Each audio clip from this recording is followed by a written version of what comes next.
দর্শক, এই মুহূর্তে সমাবেশ স্থলে আছেন আমাদের প্রতিনিধি অপূর্ব রায়। আমরা যুক্ত হচ্ছি তার সাথে।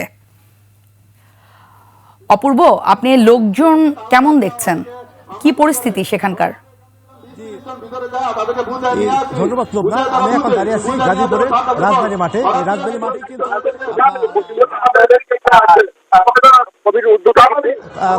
কবির উদ্যোগে কিন্তু বিক্ষোভ সমাবেশ অনুষ্ঠিত হচ্ছে।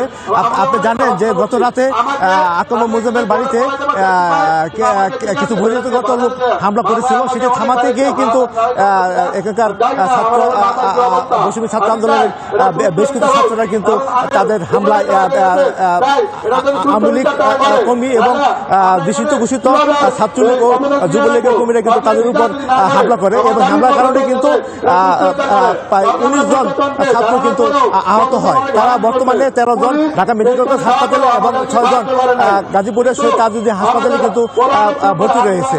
তো এই ঘটনার প্রতিবাদে কিন্তু একটু আগে এই গাজীপুর রাজবাড়ী মাঠে কিন্তু বিক্ষোভ সমাবেশ শুরু হয়েছে, যা এখনো চলছে। ছাত্ররা কিন্তু বিভিন্ন স্থান থেকে এসে কিন্তু মাঠে জড়ো হচ্ছে এবং তারা এই ঘটনার তীব্র নিন্দা আছে এবং বক্তারা বলছেন আগামী 24 ঘন্টার মধ্যে কিন্তু যারা আওয়ামী লীগের দোষর আছে তাদেরকে কিন্তু আওতায় আনতে হবে। এই ছিল আমার কাছে এখানকার গাজীপুরের সর্বশেষ তথ্য। অপূর্ব, আপনাকে ধন্যবাদ। দর্শক, আমরা কথা বলছিলাম আমাদের প্রতিনিধি অপূর্ব রায়ের সাথে।